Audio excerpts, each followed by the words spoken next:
మన భారతదేశం ఎంత గొప్పగా ఎదిగిపోయింది అంటే, స్త్రీ అంటే అమ్మ, స్త్రీని గౌరవించడం మన బాధ్యత అని చదువుకొని, దేశాలకు సైతం స్త్రీ గొప్పతనం గురించి చెప్పవలసిన మనము.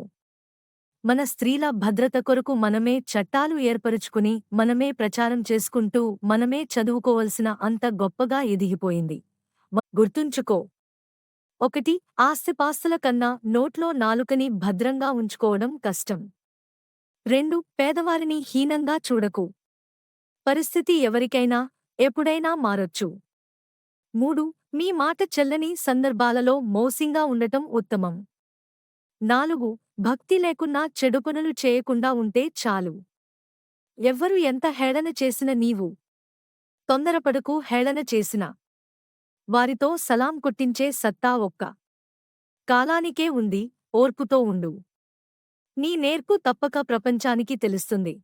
కోపంలో వచ్చిన మాటను పట్టుకుంటే మనసు విరిగిపోతుంది. అదే కోపం వెనుకున్న బాధను తెలుసుకుంటే బంధం నిలబడుతుంది. అలా ఉండగలగడానికి మనకు కావలసిన ఆయుధాలు చిరునవ్వు, మౌనం.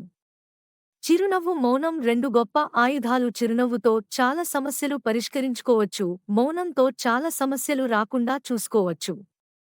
100 బిందెలతో నీళ్లు పోసినంత మాత్రాన చెట్టు అమాంతం కాయలు కాయదు. అలాగే మనం ఎక్కువ కష్టపడుతున్నాం కదా, అన్ని పనులు క్షణాలలో పూర్తి రావాసి అవవు. దేనికైనా సమయం, సహనం కావాలి. పడిపోతానని భయపడితే నడక రాదు. ఓడిపోతానని భయపడితే విజయం రాదు. ఫలితాన్ని నువ్వు నిర్ణయించకు. ప్రయత్నిస్తూ పోతే ఫలితం అదే వస్తుంది. ధన్యవాదములు. Please subscribe to